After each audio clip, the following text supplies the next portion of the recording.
pessoal, também começando o nosso terceiro bloco da aula número 3, e a gente veio lidando justamente com citação. E está na hora da gente centralizar o nosso foco na chamada citação por edital, justamente porque no bloco passado nós viemos cuidando justamente das outras modalidades de atos de citação. Citação por edital, modalidade ficta de realização do ato de citação. Por que modalidade ficta? Quando a gente fala em citação por edital, a gente parte de uma premissa. Qual? De que esse edital será objeto de publicação em jornais. E supostamente, através dessa publicação em jornais, o cidadão réu tomaria ciência, tomaria conhecimento da existência da ação na qual ele foi lançado como réu. Mas claro que nós não podemos garantir que realmente esse cidadão citado por edital terá conhecimento da ação, terá conhecimento do processo, para poder apresentar consequentemente a sua defesa. Mas há situações em que se justificam, sendo necessário, claro, a citação por edital, modalidade ficta, aonde eu não sei realmente se o réu ciência teve desse ato de citação, mas observem, por favor, as situações previstas no artigo 231 do Código de Processo Civil, que implicariam justamente nas situações possíveis, dentro da lei, da realização desse ato por edital. Vamos lá, vamos dar um pulinho no artigo 231 do Código de Processo Civil, que vai justamente dizer para a gente que far-se-á citação por edital. Item 1, vou ler as três situações. Quando desconhecido ou incerto o réu, quando ignorado, incerto ou inacessível o lugar em que se encontrar. E item 3, senhores, nos demais casos expressos em lei. Item 1, quando desconhecido ou incerto o réu, pode ser que o autor não tenha uma correta ciência, é possível sim, de quem seria certinho o cidadão réu. Várias situações no cotidiano poderão causar situações em que ele, autor, não tem ciência desse réu, sendo o réu, consequentemente, como a lei fala, desconhecido ou incerto. Oi, Val, mas será que você consegue precisar uma situação só para a gente poder realmente visualizar? Claro, problema nenhum.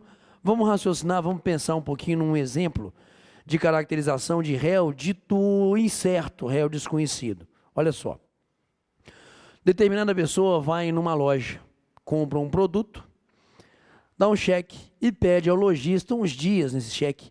Prática comum no comércio aqui no Brasil, aonde se criou inclusive a expressão, tecnicamente ela não é correta, pouco importa, de um cheque pré-datado, não é isso? Tudo bem, vamos usar a expressão comum, cheque pré-datado, aonde você fala, aguenta uns dias aí, o cidadão da loja, hábito, problema nenhum, tranquilo. Só que esse cidadão não fica, esse lojista, esse comerciante, ele não fica na posse desse cheque, não. Há muito também um hábito no nosso comércio de quê? De você pegar esse cheque dito pré-datado e utilizá-lo para pagamento de fornecedores. Então você pega esse cheque, transmite para outro, e esse por sua vez para outro, esse por sua vez para outro, e num determinado dia, no dia ali que foi lançada a dita data, o pré-datado, esse último na cadeia de transmissão apresenta o cheque ao banco, o cheque volta sem fundos. Senhores, voltou esse cheque sem fundos. Pronto. Estamos com um probleminha em mãos. Porque esse cidadão que emitiu o cheque agora tem o nome Serasa, SPC, CCF do Banco Central. E determinado dia esse cidadão tem dinheiro para resgatar esse cheque e querer, consequentemente, liberar, limpar o nome dele, vamos colocar dessa forma. Ele vai à loja, aonde ele fez a compra, onde ele passou esse cheque. Chega lá no comerciante e falou, fulano, foi mal, estava passando uns perrengues aí, minha conta ficou sem cobertura, mas está aqui a grana, ó, nota em cima de nota. Juro e correção, pode cobrar aí, problema não, mas eu preciso do cheque, para que, estando em meu poder, eu vá lá liberar meu nome. O cidadão da loja fala, passei para outro, que provavelmente passou para outro, que passou para outro, que passou para outro, e você está com a grana em mãos, e não teria ali o cheque para poder justamente fazer a liberação do seu nome. Diante de uma situação dessa, senhores, a lei resguarda ao devedor, por exemplo, uma ação aonde ele, devedor, buscaria frente a um credor a extinção de uma determinada obrigação, a lei dá a esse procedimento o nome de ação de consignação em pagamento, onde você faz o depósito judicial dos valores devidos, buscando a extinção de uma obrigação, e aí eu quero saber quem é que você vai lançar como réu. Quem é que está realmente na posse e seria, consequentemente, o credor da quantia, ali representada no título, ali representada no cheque. Você não tem réu desconhecido, você vai ter que narrar toda essa história que a gente falou, fazer prova e solicitar ao juiz que extinga a obrigação mediante o depósito que você está fazendo. Pronto. Senhores, vamos citar o réu desconhecido, beleza? Réu incerto. Através de quê? Edital, já que a gente não saberia precisar quem é esse cidadão. Então, nitidamente possível que a gente tenha, sim, situações de realização de citação por edital, réu desconhecido, réu incerto. O mais comum, entretanto, é a situação do item 2, quando ignorado, incerto ou inacessível o local aonde esse réu se encontrar. E pode ser, senhores, que muitas vezes o cidadão réu, melhor dizendo, que o autor não saiba onde o réu se encontra. Exemplo clássico. Vamos lá. Cidadão autor quer se divorciar da cidadã, beleza? Cidadão autor, perdão. O cidadão quer se divorciar da cidadã. A cidadã fala, não quero ficar casado contigo o resto da vida. O que esse cidadão faz, senhores, diante de uma negativa dessa do divórcio consensual? Pica a mula. Some no mundo e vai ser feliz, beleza? Ótimo. Aí, determinado dia, essa cidadã quer ajuizar, já que ficou tanto tempo abandonada, essa ação de divórcio contra o cidadão fulano de tal. Beleza. Endereço desconhecido, não sei, beleza? Cidadão simplesmente deu linha no mundo para ser feliz e pronto, acabou. Senhores, réu que esteja em local ignorado, incerto ou inacessível, vai ser citado por edital, mais o item 3, medida também outras situações da lei. Outras situações determinadas pela própria legislação. Só para exemplificar também no item 3, a lei fala que na ação de uso campeão nós vamos citar o proprietário, os confinantes, os vizinhos, tranquilo? E eventuais terceiros interessados por edital, só para a gente ter ali uma exemplificação. Então, toda vez que a gente tem, vamos lá, joga para mim de novo no computador. Faz-se a citação por edital, 3 situações ali descritas. Quando desconhecido ou incerto o réu, quando ignorado, incerto ou inacessível o lugar onde ele se encontrar, e nos demais casos expressos em lei, mas nós temos 2 parágrafos. Nesse artigo 231, senhores, que nós temos que trabalhar, parágrafo 1º. Considera-se inacessível para efeito de citação por edital o país que recusar o cumprimento de carta rogatória. Considera-se inacessível para efeitos de citação por edital o país que recusar o cumprimento de carta rogatória. Entre os países existem diplomacia. Entre vários países, o que a gente tem é uma situação em que um tem um contato, uma diplomacia com outro país, beleza. Mas muitas vezes existem situações de países que não se bicam, países que não mantêm relações diplomáticas. Por exemplo, senhores, Irã e Israel. Tem alguma diplomacia ali? Tem guerra, beleza? Então, nitidamente, senhores, eu posso saber aonde o cidadão está certinho no outro país. Citação por carta rogatória, ótimo. Só que se não existem justamente entre esses países, se não existe essa situação de proximidade diplomática, se eles não têm diplomacia entre eles, se são estados, inclusive, beligerantes ali entre si, senhores, eu não vou aceitar cumprir a sua carta rogatória. Então, como que eu vou fazer para citar esse cidadão no outro país? A lei por equiparação vai me dizer que nesses casos considera-se o local inacessível, já que eu não teria como realmente chegar com essa carta até esse país para realizar o ato de citação. Pegamos?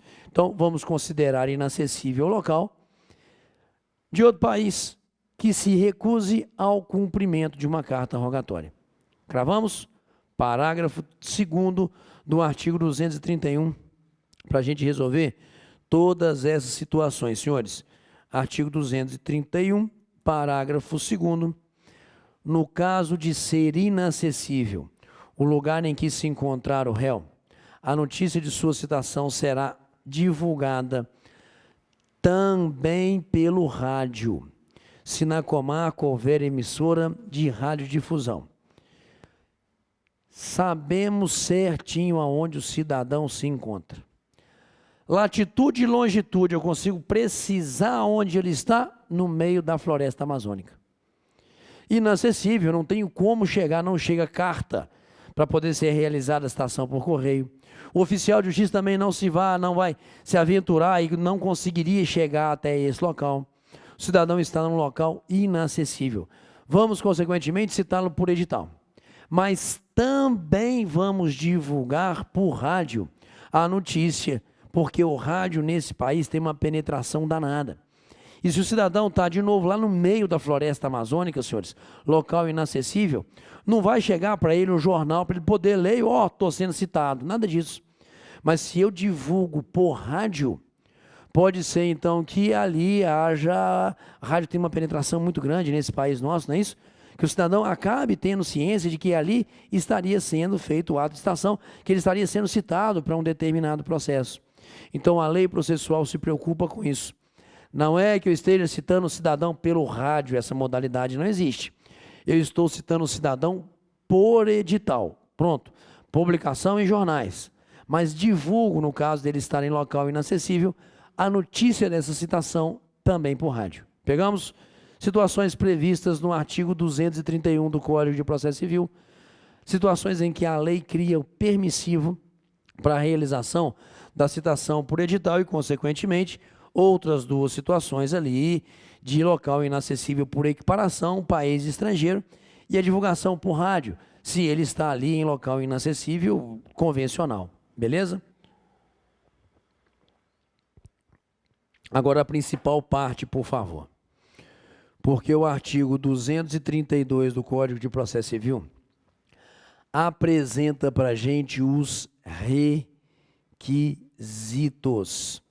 E se tem algo que é extremamente cobrado em prova, quando a gente quer cobrar a citação por edital, é justamente a figura dos requisitos do artigo 232 do Código de Processo Civil. E esses requisitos são, vamos examiná-los, por favor, senhores, artigo 232. São requisitos da citação por edital. Primeiro, a afirmação do autor ou a certidão do oficial quanto às circunstâncias previstas nos números 1 e 2 do artigo antecedente. A afirmação do autor ou a certidão do oficial, a ideia é a seguinte, olha só. Réu desconhecido, réu em local incerto e não sabido, até porque talvez o oficial de justiça tenha feito várias diligências para tentar localizar o cidadão no endereço que o autor teria, e esse cidadão não foi localizado. Ótimo. Diante disso, eu tenho a afirmação do autor ou a certidão do oficial. Autos conclusos ao magistrado, que verificando as situações enquadráveis no artigo 231, determinará por despacho, claro, que o réu seja citado por edital. Retorno dos autos à secretaria, para que a secretaria, então, confeccione o edital. Senhores, vocês vão ter a seguinte noção, por favor. A noção de que nós teríamos sempre um pedaço de papel. Visualize isso para mim. Que a secretaria estaria ali realmente, senhores, redigindo um pedaço de papel, que é a própria citação por edital, beleza? Porque é esse pedaço de papel que seria, visualiza assim para mim que fica fácil, apresentado aos jornais para que eles fizessem a publicação, ok? Então, autos conclusos, o juiz defere a citação por edital, vem para a secretaria confecciona esse edital e ato seguinte, segundo requisito. A fixação do edital, item 2 do artigo 232, a fixação do edital na sede do juízo certificada pelo escrivão. A ideia é a seguinte, confeccionamos o edital, redigimos o mesmo, ótimo. todo fórum tem um local aonde os editais são afixados. E uma vez confeccionado esse edital, a seguir o escrivão, vai a esse local apropriado no fórum e faz a devida afixação. A ideia, pelo menos assim a lei pensa, é que alguém leria, ou isso seria uma potencialidade. E, consequentemente, seria dado notícia, esparramando, de que, fulano, conheço, não, está sendo citado. E com isso, com essa, entre aspas, fofoca, haveria, consequentemente, a notícia ao cidadão da citação. Então, a lei está me dizendo, vamos confeccionar o edital, lindo, porque o juiz deferiu, porque o autor requereu, ou em razão disso, o oficial de justiça tentou localizar o cidadão e não localizou, beleza. O juiz defere a citação por edital, a secretaria faz a confecção desse edital, a redação dele, a fixação em local próprio no fórum, item 3, vamos nós. 232, item 3. A publicação do edital no prazo máximo de 15 dias, um primeiro prazo a ser considerado pela gente. A publicação do edital no prazo máximo de 15 dias, uma vez no órgão oficial e pelo menos 2 em jornal local. Uma vez em órgão oficial, senhores, estou dizendo diário oficial, aonde são publicados os atos do Poder Judiciário, e pelo menos 2 em jornal local, jornal comum, jornal de circulação na comarca, o jornal noticioso propriamente dito. Então, o que a lei está me dando aqui, senhores, é, primeiro, um prazo, vamos trabalhá-lo. Quem é que se encarrega da publicação desses editais? Melhor dizendo, quem é que se encarrega de ir à imprensa oficial e solicitar que o edital seja publicado lá no Diário Oficial? Quem se encarrega disso? A parte, o autor. Quem é que se encarrega de ir a um jornal local e apresentar o edital e solicitar que ele seja publicado? Da mesma forma, o autor é a parte, senhores. Não é o Poder Judiciário, via administração da Justiça, que providencia a publicação, salvo eventual situação prevista em regimento interno, que não é o caso da discussão aqui, já que a gente está preparando vocês para a prova de atos de ofício, beleza? Não seria, consequentemente, uma situação da administração do próprio fórum mandar para a imprensa oficial, por exemplo, porque aí seriam casos previstos regimentalmente, por exemplo, de justiça gratuita. Aqui eu preciso da seguinte visão, beleza? Uma visão bem chão mesmo, em que a própria parte retira o edital da secretaria, que foi ali confeccionado, e leva à imprensa, leva ao jornal, para a devida publicação desses editais. Então, em determinado dia, o cidadão autor, claro, através de seu advogado, vai ser intimado. Intimado de... o edital foi confeccionado, o juiz definiu e o edital está prontinho. Providencia a publicação. Ótimo. Intimado, a lei está me dizendo que o cidadão teria o prazo de 15 dias para realizar essa publicação. Uma vez no Diário Oficial e outras, pelo menos 2 vezes, em jornal na comarca. Jornal noticioso de mídia impressa normal. Então, o que a gente aqui encontra, senhores, é um primeiro prazo. E a gente tem que ter muito cuidado em contagem de prazo por edital. Vamos lá. Intimada a parte, ela tem 15 dias para providenciar a publicação do edital. Ótimo. Quantas vezes? 1, 2, 3. Uma vez, joga de novo na lei para mim. Uma vez no órgão oficial e pelo menos 2 vezes em jornal local, onde houver, porque pode ser que em determinada comarca não exista jornal de circulação na localidade. E se, consequentemente, não existiria jornal de circulação na localidade, bastará a publicação desse jornal uma única vez, a publicação desse edital uma única vez no Diário Oficial. Então, de novo, 15 dias para publicar 3 vezes. Salvo se na comarca não existe jornal de circulação local, porque aí será publicada uma única vez no Diário Oficial. Salvo o parágrafo 2º, por favor. desse artigo 232. A publicação do edital será feita apenas no órgão oficial, quando a parte for beneficiária da assistência judiciária. A publicação do edital será feita apenas no órgão oficial, quando a parte for beneficiária da assistência judiciária. Pronto. Regra: publico 1, 2, 3 vezes, uma vez no Diário Oficial e pelo menos 2 em jornal local, salvo nos casos de não existir na comarca jornal local, uma única vez no Diário Oficial, salvo se o autor está beneficiado pela justiça gratuita, razão pela qual, mesmo que na comarca exista jornal de circulação local, pouco importa, uma única vez no Diário Oficial. Pegamos, senhores? Ótimo. Publicamos os editais 1 ou 3 vezes, no mínimo, como a lei está determinando aqui nessa parte.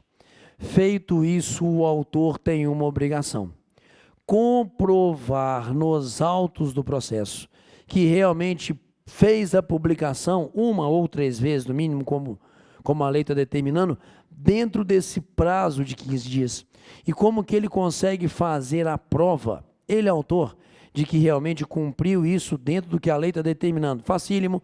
Voltamos, por favor, à lei. Parágrafo 1º, senhores. 232, parágrafo 1º.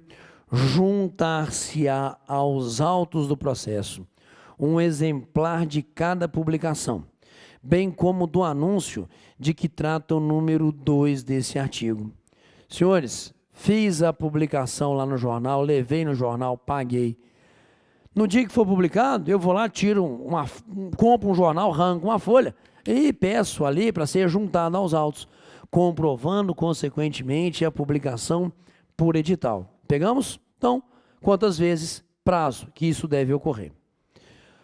Só que todo edital tem um prazo que a gente chama na doutrina, e também na lei a gente vai observar isso um pouquinho mais à frente, que a gente chama de prazo de dilação. O que seria esse prazo de dilação? Vamos à lei primeiro. Valeu. Item 4, voltando ao caput do artigo 232. Item 4. A determinação pelo juiz do prazo, que variará entre 20 e 60 dias, correndo da data da primeira publicação. Determinado prazo pelo juiz, prazo de 20 a 60 dias, que corre da primeira publicação. Senhores, qual é o nome desse prazo? Esse prazo é chamado de prazo de dilação. O que seria esse prazo de dilação? Algum dia, seja ler o jornal ou principalmente revista antiga de um mês atrás, em algum lugar, é só ir no dentista ou no médico, beleza? Que a gente teria ali nitidamente no dentista ou no médico, senhores, notícia: nossa, Steve Jobs morreu. Beleza, ficou sabendo agora. Mas isso é notícia velha, notícia antiga. Então, quando se fala em prazo de dilação, o que é que a lei está idealizando? Contado da primeira publicação, como a gente ali observou, 20 a 60 dias. 20 a 60 dias fixados pelo magistrado, correto? Esse chamado prazo de dilação. Nada mais, nada menos que prazo em que esse edital mantenha força noticiosa. Prazo em que esse edital ali, uma vez publicado, por isso ele corre da primeira publicação, manteria a força de dar notícia a quem quer que seja, principalmente ao réu, de que ele estaria sendo citado para um determinado processo. Então, durante todos esses dias, que são de 20 a 60, determinados pelo magistrado, contando da primeira publicação, eu ainda não digo que a citação estaria aperfeiçoada, porque esse edital ainda manteria essa força noticiosa, essa dilação do prazo para que houvesse ali a notícia dentro de uma maior amplitude. E somente após, então, terminando o prazo de dilação, é que a citação estaria perfeita, é que a citação estaria válida. E aí, então, haveria fluência a partir dela do prazo da contestação, senhores. Essa é a ideia, beleza? Que a gente teria aqui na estrutura desse artigo 232 quanto aos requisitos para matar, falta um apenas. Item 5. A advertência, aqui se refere ao artigo 285, segunda parte, a advertência, aqui se refere ao artigo 285, segunda parte, um momento só para eu poder disparar um negócio aqui no computador, beleza? Item 5, pode voltar para mim? Se não pegar o desktop, beleza, volta até no finalzinho da aula, problema nenhum. Me fala ali, ó, item 5, a advertência, aqui se refere ao artigo 285, segunda parte, se o litígio versar sobre direitos disponíveis. Então, tecnicamente, senhores, terminou, começou a correr o prazo de contestação, com a advertência. Se não contestar, os prazos seriam tidos como verdadeiros. Essa é mais ou menos a ideia do artigo 285. Senhores, então, por favor, bastante atenção nessa tabelinha de prazo aqui, por favor, da citação por edital. 15 dias para publicar o edital, 3 vezes. Uma vez no Diário Oficial, 2 em jornal local, onde houver. Se não houver, 1 vez no Diário Oficial, mas também o beneficiado pela Justiça Gratuita tem, consequentemente, essa facilitação de só ter ali a publicação 1 vez no Diário Oficial. Da primeira publicação, fluência do prazo de dilação, fixado pelo juiz de 20 a 60, e só ao término desse prazo é que a gente tem o aperfeiçoamento da citação por edital, fluindo, então, a partir daí, o prazo para contestação. Matamos? Mas vem cá, apesar de tudo isso que a gente está criando aqui, citação por edital, claro que continua a ser citação ficta, porque nós não temos ciência se o cidadão realmente está sabendo da citação. Nós não temos essa convicção. Então, a lei se preocupa muito com uma possível má-fé do autor. Má-fé do autor em quê? Em alegar dolosamente, por favor, artigo 233 e último que cuida da citação por edital. A lei se preocupa muito no autor alegando dolosamente que não sabe o endereço do réu ou fornecendo o endereço completamente errado. Porque nitidamente, muito difícil que o cidadão tenha ciência de que foi citado por edital e o autor tenta indevidamente se beneficiar disso. Senhores, o artigo 233 do Código de Processo Civil me fala que todo aquele que alegar dolosamente a presença dos requisitos para citação por edital responderá pecuniariamente. Qual é a multa? 5 vezes o valor do salário mínimo, senhores. Multa essa, parágrafo único do artigo 233, que é revertida em benefício do citando, em benefício do cidadão ali conhecido como réu. Pegamos? Senhores, está aí, terminamos esse bloco e terminando esse bloco, terminamos citação por edital. No próximo, voltamos discutindo ato de intimação. Beleza, valeu, obrigado.